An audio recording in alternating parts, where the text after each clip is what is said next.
My first encounter with antimicrobial resistance was in 2004 when my mum was being treated for cancer.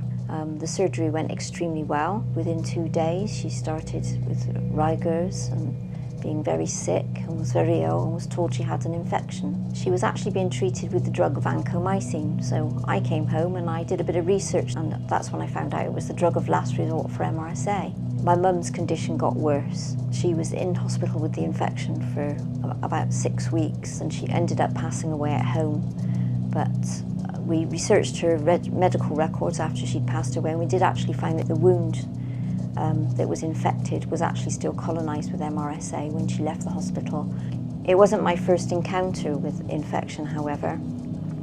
34 years ago, I lost my daughter to Pseudomonas meningitis. She was only 2 weeks old, and we'd just left hospital. Even though she got to hospital quickly to treat it, she didn't respond to the antibiotics and she didn't make it, unfortunately. I've lost 3 family members to bacteria that have been resistant to antibiotics. My stepfather, my grandfather and my uncle. What happened to my stepfather was that he had a massive heart attack and he was rushed into our local hospital, and he was treated quite well at first.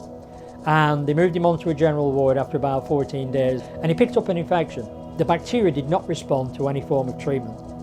Everything they threw at it, it just beat the antibiotic, until eventually he died 15 weeks later from what they called organ failure.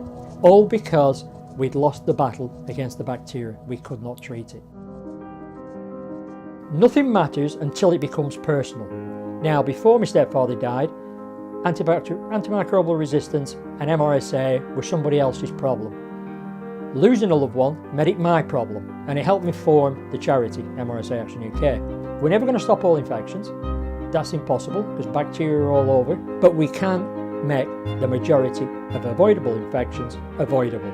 And until we do that, I will not rest. This is an issue far greater than climate change. Antimicrobial resistance will affect every person on the planet. Modern healthcare systems now are underpinned by the use of antibiotics. And what I'm trying to say is that without antibiotics, modern healthcare as we know it today would not be able to function. I hope that the warnings are going to be heeded about antimicrobial resistance, and everybody does understand that they've got a role to play in preserving antibiotics. As far as my granddaughter and my grandson are concerned, I want them to live in a world where antibiotics will work and simple illnesses can be treated, and if they need more complex surgery, they've got the best chance of surviving that.